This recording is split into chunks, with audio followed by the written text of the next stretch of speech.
Hi friends, home സൈഡിലേക്ക് എൻ്റെ എല്ലാ കൂട്ടുകാർക്കും സ്വാഗതം. അപ്പോൾ ഇന്ന് ഞാൻ നല്ല അടിപൊളി ഒരു വീഡിയോ ആയിട്ടാണ് വന്നേക്കുന്നത് കേട്ടോ. അപ്പോൾ വീഡിയോ കണ്ട് നിങ്ങൾക്ക് ഇഷ്ടപ്പെടുവാണെങ്കിൽ ഒരു ലൈക്ക് തരാനും അതുപോലെ തന്നെ എൻ്റെ ഈ കൊച്ചു ചാനലൊന്ന് സബ് ചെയ്യാനും തൊട്ടടുത്തുള്ള ബെൽ ബട്ടൺ ഒന്ന് അമർത്തി ഓൾ എന്നുള്ള ഓപ്ഷൻ ഒന്ന് എനേബിൾ ചെയ്യാനും മറന്നു പോകരുതേ. അതുപോലെ ഈ കൊച്ചു ചാനലൊന്ന് ഫോളോ ചെയ്യാനും മറക്കരുത്. അപ്പോൾ നമുക്ക് വീഡിയോയിലോട്ട് പോയാലോ. അപ്പോൾ ഇന്നത്തെ നമ്മുടെ റെസിപ്പി ഗോതമ്പ് പൊടി കൊണ്ട് നല്ല ഈസി എളുപ്പത്തിൽ ചെയ്യാനും അതുപോലെ തന്നെ ഭയങ്കര ടേസ്റ്റി ആയിട്ടുള്ള ഒരു ബ്രേക്ക്ഫാസ്റ്റിൻ്റെ റെസിപ്പി ആയിട്ടോ. അപ്പോൾ അതിനായിട്ട് ഞാനിവിടെ ഒരു ചെറിയ സവാള പൊടിയായിട്ട് കൊത്തിയരിഞ്ഞെടുക്കുക, നല്ലതുപോലെ പൊടിയായിട്ട് അരിഞ്ഞെടുക്കുക. ഒരു 6 അല്ലി വെളുത്തുള്ളി പൊടിയായിട്ട് അരിഞ്ഞത് ചേർത്ത് കൊടുത്തിട്ടുണ്ട്. ഇനി ഇതിലേക്ക് 2 കപ്പ് ഗോതമ്പ് പൊടി ഞാൻ ചേർത്ത് കൊടുത്തിട്ടുണ്ട്. രുചിക്ക് ആവശ്യത്തിനുള്ള ഉപ്പ് നമുക്ക് ചേർത്ത് കൊടുക്കുക. 1 ടീസ്പൂണ് കാശ്മീരി മുളക് പൊടി ചേർത്ത് കൊടുക്കുക. ഇനി ഇതിലേക്ക് നമുക്ക് ഒരു പൊട്ടറ്റോ ഞാനിതുപോലെ ഒന്ന് തോലൊക്കെ കളഞ്ഞ് കഴുകി വൃത്തിയാക്കി ഗ്രേറ്റ് ചെയ്തെടുത്തിട്ടുണ്ട്. അതും പൊടിയായിട്ട് വേണം ഗ്രേറ്റ് ചെയ്തെടുക്കാൻ. അതും കൂടെ നമുക്കിതിലേക്ക് ചേർത്ത് കൊടുക്കാം. ഇനി ഇതെല്ലാം കൂടെ നമുക്കൊന്ന് മിക്സാക്കി കൊടുക്കാം. അപ്പോൾ നല്ലപോലെ ഒന്ന് മിക്സാക്കി ഇടുന്നതിന് ശേഷം നമുക്ക് വെള്ളം ചേർത്ത് കൊടുത്താൽ മതിയാവും. അപ്പോൾ നല്ലപോലെ ഒന്ന് മിക്സാക്കി കൊടുക്കാം. അപ്പോൾ നിങ്ങൾ വീഡിയോ കണ്ടുകൊണ്ടിരിക്കുമ്പോൾ ഇഷ്ടപ്പെടുവാണെങ്കിൽ എൻ്റെ കൂട്ടുകാരെനിക്കൊരു ലൈക്ക് തരാൻ മറക്കരുത് കേട്ടോ. അതുപോലെ തന്നെ ഈ വീഡിയോ എല്ലാവർക്കും ഒന്ന് ഷെയർ ചെയ്ത് കൊടുത്ത് എന്നെ സപ്പോർട്ട് ചെയ്യുക. അപ്പോൾ ഇതുപോലുള്ള നല്ല റെസിപ്പിക്കായി, നാടൻ റെസിപ്പി, ഈസി റെസിപ്പിക്കായിട്ട് നിങ്ങൾ ഈ ചാനലൊന്ന് ഫോളോ ചെയ്യാനും മറക്കരുത്.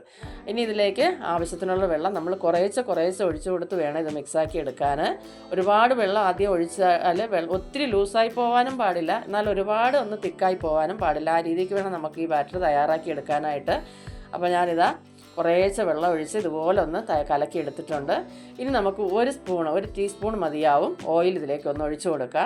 അപ്പോൾ സൺഫ്ലവർ ഓയിൽ മതിയാവും. ഏതാണോ നിങ്ങളുടെ കയ്യിലുള്ളത് അത് ഒഴിച്ചു കൊടുക്കുക. ഇനി ഇതിലേക്ക് നമുക്ക് മല്ലിയില ചേർത്ത് കൊടുക്കേണ്ടതായിട്ടുണ്ട്. അപ്പോൾ ഇച്ചിരി ഏറെ മല്ലിയില എടുക്കുക കേട്ടോ. എൻ്റെ കയ്യിൽ കുറച്ച് ഉണ്ടായിരുന്നത് കൊണ്ട് ഞാൻ കുറച്ച് ചേർത്തെന്നുള്ളതേ ഉള്ളൂ. മല്ലിയില ഇച്ചിരി കൂടുതലായിട്ടിരുന്നാലും കുഴപ്പമൊന്നുമില്ല, നല്ല ടേസ്റ്റാണ്. നമ്മളിത് ശരിക്കും മൂപ്പിച്ചെടുക്കുന്നതുകൊണ്ട് മല്ലിയിലയുടെയും അതുപോലെ തന്നെ നമ്മളിട്ടിരിക്കുന്ന ഈ വെളുത്തുള്ളിയുടെ ഒക്കെ ഫ്ലേവർ ഉണ്ടല്ലോ, ആ ഉള്ളി സവാളയുടെയൊക്കെ അത് മൊരിഞ്ഞ് വരുമ്പോൾ ആ നല്ല മണവും നല്ല സ്വാദുമായിട്ടോ. അപ്പോൾ ഇനി നമുക്കിതാ ഈ പരുവത്തിന് ഞാനെല്ലാം മാവ് കലക്കി എടുത്തിട്ടുണ്ട്. ഇത് ഒരുപാട് ലൂസായി പോകാൻ പാടില്ല. അപ്പോൾ ഇനി നമുക്ക് പാന് ഞാൻ അടുപ്പത്ത് വെച്ചിട്ടുണ്ട്. അതിലേക്ക് കുറച്ച് ഓയിലൊന്ന് സ്പ്രെഡ് ചെയ്ത് കൊടുക്കുക. അതിന് ശേഷം നമുക്ക് മാവ് കോരി ഒഴിച്ച് കൊടുക്കുക. അപ്പോൾ ഇത് ഒരുപാട് നൈസായിട്ടൊന്നും നമുക്ക് പരത്തി ചെയ്യാൻ പറ്റത്തില്ല. അപ്പോൾ അതാ ഇതുപോലെ ഒന്ന് കോരി ഒഴിച്ചു കൊടുത്തതിന് ശേഷം ഇതുപോലെ ഒന്ന് ചെറുതായിട്ടൊന്ന് നമുക്കൊന്ന് പരത്തി കൊടുക്കാം.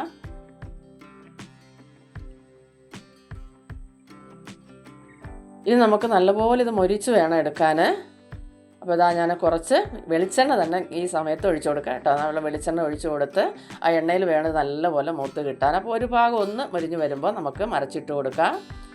ഇനി നമ്മൾ വീണ്ടും തിരിച്ചും മറിച്ചിട്ട് വേണം 2 ഭാഗവും നല്ലപോലെ എടുക്കാൻ കേട്ടോ. നല്ലപോലെ ഒന്ന് ചുമന്നൊക്കെ കിട്ടണം. പിന്നെ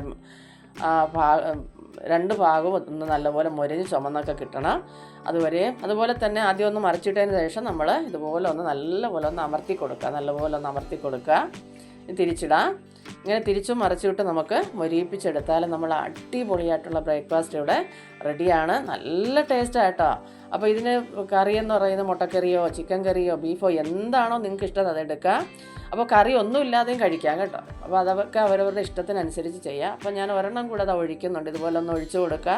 അതിന് ശേഷം നമുക്ക് കുറച്ച് ഓയിലൊന്ന് 4 ഭാഗത്തും ഒന്ന് ചെറുതായിട്ടൊന്ന് തളിച്ചു കൊടുക്കുക. എന്നിട്ട് ഒരു സൈഡ് മൂത്തതിന് ശേഷം നമുക്കൊന്ന് മറിച്ചിട്ട് കൊടുക്കാം. മറിച്ചിട്ടതിന് ശേഷം ഒന്ന് നല്ലപോലെ ഒന്ന് പ്രസ് ചെയ്ത് കൊടുക്കുക. വീണ്ടും നമുക്ക് കുറച്ച് ഓയിലൊക്കെ ഒന്ന് ഒഴിച്ചു കൊടുത്ത് നല്ലപോലെ 2 വശവും തിരിച്ചും മറച്ചു വിട്ട് നമുക്ക് മൊരിയിപ്പിച്ചെടുക്കാം. നല്ലപോലെ മൊരിയിപ്പിച്ചെടുത്ത് വേണം അത് ഉപയോഗിക്കാൻ. അത് വേഗാതെ കിട്ടിയാൽ ആ ടേസ്റ്റ് കിട്ടത്തില്ല കേട്ടോ. കണ്ടോ, ഇതുപോലെ നല്ല മൊരിഞ്ഞ് കിട്ടണം. അപ്പോൾ ഇങ്ങനെ നമ്മൾ എടുത്തു കഴിഞ്ഞാൽ നമ്മുടെ അടിപൊളിയായിട്ടുള്ള വളരെ ഈസി ആയിട്ടുള്ള ഹെൽത്തി ആയിട്ടുള്ള ടേസ്റ്റി ആയിട്ടുള്ള നമ്മുടെ ബ്രേക്ക്ഫാസ്റ്റ് ഇവിടെ റെഡിയാണ്. അപ്പോൾ നിങ്ങൾക്ക് ഏത് കറിയുടെ കൂടെ കഴിക്കാനാണ് ഇഷ്ടം അത് കൂട്ടിക്ക് നിങ്ങൾക്ക് കഴിക്കാവുന്നതാണ്.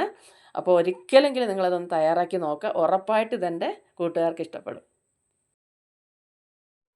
അപ്പോൾ ഈ വീഡിയോ എല്ലാവർക്കും ഇഷ്ടപ്പെട്ടെന്ന് കരുതുന്നു. അടുത്തൊരു വീഡിയോ ആയിട്ട് കാണുന്നതുവരെയും എൻ്റെ എല്ലാ കൂട്ടുകാർക്കും ബൈ.